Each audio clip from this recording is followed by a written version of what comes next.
Someone asked about the difference between queens and kings, so let's talk about it.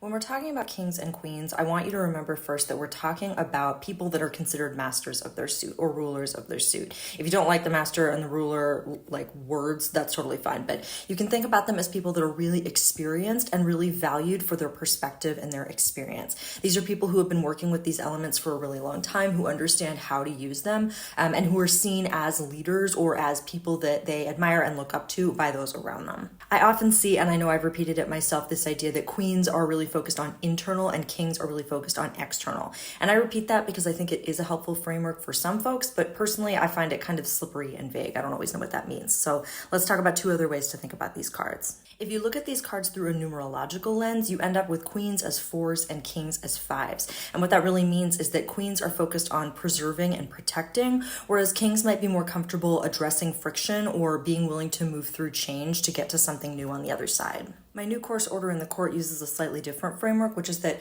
queens can really show us how to trust our intuitive sense of like what is worth engaging with and what is worth protecting. Whereas kings are going to be more about showing us how to trust in our own capacity for change and our own ability to create a legacy. If numerology is more your bag, I have free and paid numerological resources on my website, including Devils and Digits through the Conservatory, and Order in the Court starts on April 9th. I figured since we just talked about queens and kings, we might as well also talk about knights and pages. So let's get into it. If you think about the queens and the kings as like the community leaders or the people who are in charge of making decisions that impact multiple people at once, you can really think about pages and knights as being more individual oriented. So pages and knights are really on adventures or making choices that are really only going to impact them.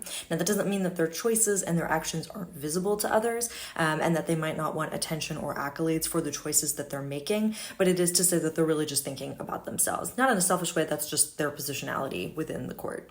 With the numerological framework that I use, pages are 2s and knights are 3s.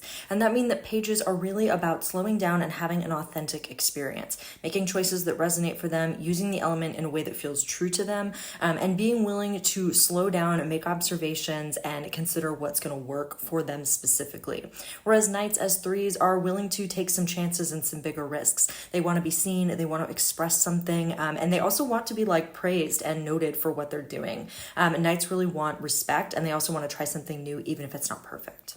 Using the framework that I use in my Order in the Court course, pages are really about trusting your physical experiences, trusting your curiosity, and trusting what you feel yourself gravitating towards. It's really about having an embodied experience and letting yourself follow that. Whereas with knights, it's about trusting your instincts and trusting your passions. What do you want?